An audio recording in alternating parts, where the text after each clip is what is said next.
Hey everybody, this is Dave from FFDraftPrep.com. Wanted to take some time to give you an overview of the draft assistant tool for 2015. Real quickly, what I was attempting to accomplish with this tool was to create as effective, streamlined, efficient, and pragmatic of a tool as I possibly could to help facilitate execution of draft strategy and decisive decision making as your draft progresses, and also create a tool that allows you to easily monitor not only selections that are made, but how that's affecting the constructions of the teams around you, and use that information to be prepared for when your pick comes up, make intelligent, informed decisions. I've been working on this for over 500 hours. That's no exaggeration. Over a number of years, I've gone through a variety of different iterations, finally arrived at one that I feel removed the noise and just really streamlines that decision-making process. Okay, we'll go through a 2-minute drill here. Then for those of you that are going to employ this tool this season, we'll go through a little bit more in-depth view. All right, so real quickly, I will note that I will have a 12 and a 10 team version, and as the offseason progresses, I will update tiers, I will update ADP, and I will send out updates on a fairly routine basis. Don't know exactly what that schedule is going to look like. Some that's going to depend on any major developments that could occur. You have any questions, shoot me an email. We'll help you out if you're new to Excel. I'll answer any questions that you have, what have you. All right, so one of the key components of this is a player gets selected and you're following along. You type in a couple letters of their last name, you hit this drop down, select their name. What that's going to do is it's going to pull them off this list of available players. You're able to have two views where you have players across all positions, and then you are able to isolate for a particular position. So let's say the second pick of the draft is Eddie Lacy. Note that he is at the top of both of these listings currently, LAC. Drop down, select Eddie Lacy, he's gone. All right, let's get into some of the specifics. For those of you who've read the book, you'll know that I've decided that when you're drafting, you need to remove as much noise as possible. So instead of including a whole bunch of projections, different stats, different metrics in this, I have it purely based off of tiers. Tiers, you have the ability to update the ones that I've included if you disagree, or if you just want to change kind of how you're doing that. So you can update them. It will pull over to this main page. You can also include the amount of times that you've owned a player for those of you that might be more leagues and want to make sure you're not underexposed or overexposed to a particular player. Okay, so you can see how it updates those as you're moving along. Gives you a snapshot down here of players available by each tier. This little graph here corresponds to whatever position you have it sorted by. Here's a position breakdown by each team that you'll be drafting against. Quickly shows you how many players they have each position. You can use that to very quickly determine what a player around you might do, and look at maybe those two quarterbacks that you're eyeing aren't going to be around when things come back to you, because players that we'll be picking before you, 5 of them need a quarterback. Then down here, just again, it shows you quickly your players available by tier. Over here, if you looked at the completed draft, you would see that you have the options to look at a specific team. You can see the players that they have drafted. Down here, it will show you projections of what their starter at quarterback will look, their RB1, RB2, RB3, so on and so forth. It will show you their tier, compare it to the average, and you have the ability to toggle that back and forth at any point in the draft for any given team. Cool thing is when you change that, it's going to highlight in bold over here that team, so you can see how many picks they have before they will be selecting again. Nice quick way to determine how many picks you're going to have coming, and just visually kind of watch as that ebb and flow changes. Down here you just have the 4 most likely players to be selected, or the 4, not most likely to be selected. You have the 4 players that are at each position that you have the highest in their tier, and then sorted by ADP. So then the other thing that I really like is if we look at a completed draft over here, we just have this table that will show you each team's selections, and it's color coded for position. Then down here you have likely picks that are going to be made based upon ADP. So you can get a sense too, looking at how many picks away you are, finding the player that you're eyeing in here, if they're going to be there or not. And then finally, for those of you that have multiple monitors, like to make use of that functionality, what you can do is in Excel, go up to View, go to New Window. It's just going to give you another sheet that's going to update as you make changes on the other sheet, and then maybe you can move this listing over to your second screen, or even you can just use Alt-Tab to very quickly go back and forth between those two views. So that's one of the things I want to do, make sure that you have all that information in one place. So again, to close down the 2-minute drill, which I'm sure I extended over it, it's basically a tool that gives you just the simplest form of information that you need to make an effective, efficient, decisive decision, kind of approaching things pragmatically to execute that draft strategy. Take it from me, makes it a lot easier to make decisions when you can look at what people around you are doing, focus on where those players are going, and have just a couple of data points that you're looking at to make those decisions as opposed to a whole slew of projections. All right, so for those of you that are going to have a higher level of interest in this tool and are going to use it, let's run through more specifics of everything. And again, I talk in the book that will be available about why I've began to approach the game through this way. I used to build these crazy sheets that had projections from all kinds of sites. My own personal projections had different modeling that I'd done statistically to give me, just a whole slew of ways to cut at the data. But it made it real hard to make effective, decisive decisions, and this new tool allows you to do that just so much more smoothly. So to pick 3 in this draft, Antonio Brown, probably going to go just based off the ABDP, type BRO. Hit this drop down, Antonio Brown's gone. Again, these tables will update automatically. You can use this table here to toggle back and forth between the position that you're eyeing. You can see their tier, and then it calculates here the difference between the current pick number and that player's ADP. So Le'Veon Bell, in this case, has an ADP of 0, meaning that he should be according to average draft position selected with this pick, whereas Des Bryant has a +5 ADP differential, meaning that he's probably not going to be selected for another 5 picks according to average draft position. Now, you'll notice I also have a column for owned. And just to get you a little more information here, what you can do is if you want to change the tier of a particular player or count the number of times that you have them already, on previous teams, you can put in that information here. So maybe you have Antonio Brown 2 times, Julio Jones 5 if you're in a lot of leagues, Demaryius Thomas 4, Rob Gronkowski 3. But let's say that you don't like Peyton Manning this year as a quarterback, drop him down to 2, right? After you go through, you make those changes. This is really important. You need to then sort by tier, smallest to largest, okay? Now you can also filter out, so when you're doing this, you can go back, you can review the running backs, right? Let's do something ridiculous, like we'll move Matt Forte down to a tier 6, right? Marshawn Lynch to tier 4. You can sort off of these different things, and for those of you that don't use Excel a lot, what sort basically does is it allows you to isolate specifics, like in this case, specific positions. So if you want to look at just quarterbacks, you would uncheck that box there for running back, just select quarterback.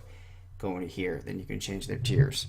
So you can look at it those different ways. But the important thing to remember is when you're all done, you need to make sure that you have all positions in there, and then if you've sorted the ADP, make sure that you put that back to smallest and largest, right?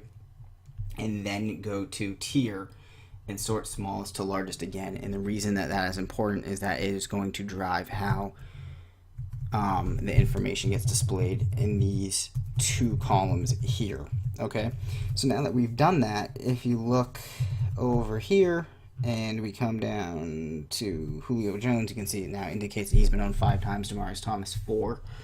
And if we go back to running back, you'll see that our friend Marshawn Lynch is now dropped down to a tier 4, and you can see that you don't even see, I don't remember who the other example we moved was, but they're gone. Actually, I think it was Matt Forte. Yeah, Matt Forte is not around anymore. And then likewise, you want to put them back in. We wanted to real quickly find it. I know that we put Matt Forte down to tier 6. You could also sort by their name, whatever. Put them back to 2. Come back here, sort smallest to largest, and then put everything back in. And now if we come over to the draft, Matt Forte should be back in here.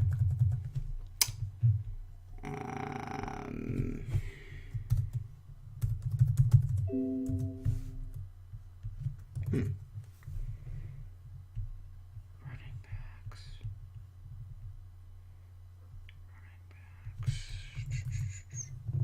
Just what you want when you're demoing something, right?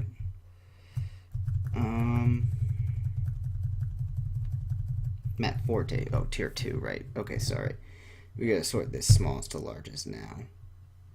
And now if we come back up, tier 2. Alright, so good learning point there. You gotta make sure that you remember to do that, because honestly, I forgot that time. If we come back over to the draft now after we put them all in, so put them all back in. Moral of the story is that always, before you leave the screen, go back smallest to largest. If we come back over to the draft, Matt Forte is now there.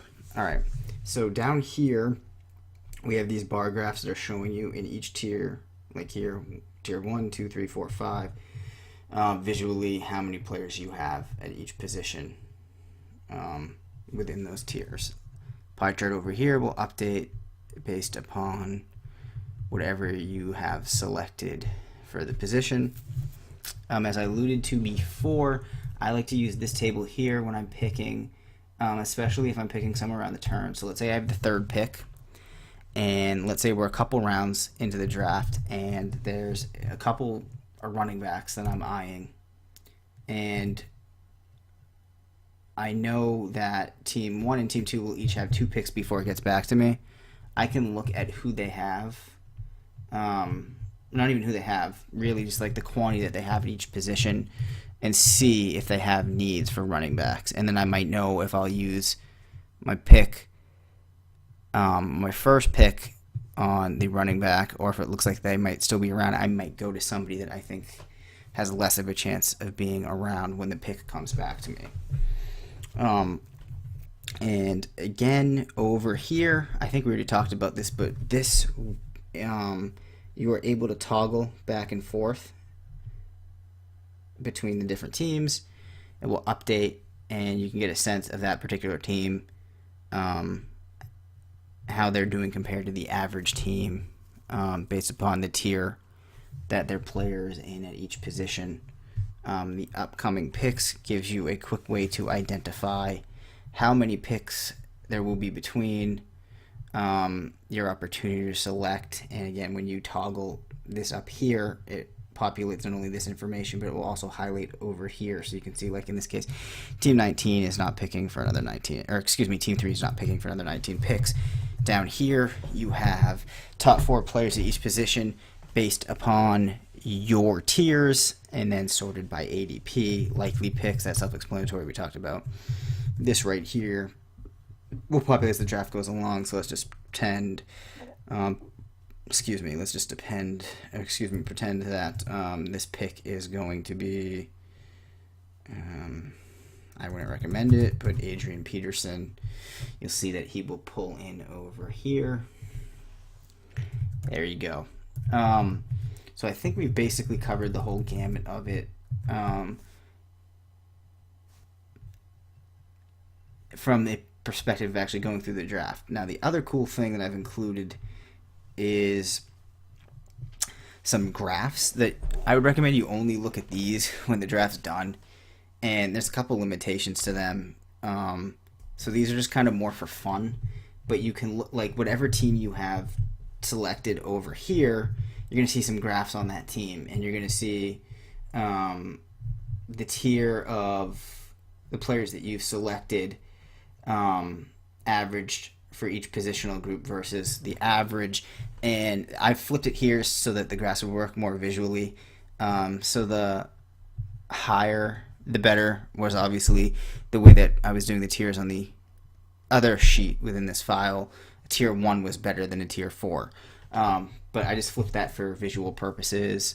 So there's a couple different graphs you can look at. One important limitation to note is that teams that select their quarterbacks and tight end earlier are going to look better in these charts, right? Because it's a position that only has one player, whereas you might have a couple stud wide receivers and then a couple mediocre ones, and that's going to pull down the average. So that's kind of a limitation. So don't focus on that too much. I wouldn't really look at these as the draft is progressing, because a lot of it averages out at the end. These are just kind of more fun charts to look at, or you can look at them as the draft's going, but just don't read into them too much, especially because, like I said, there's limitations that are just kind of math driven that won't really work themselves out in any way that you're going to visually be able to digest. So yeah, this is what you'd be looking at when the draft's all done, and I just kind of like doing this too, especially if you're in a league with some friends, people that can compare their team to theirs by just playing around with these.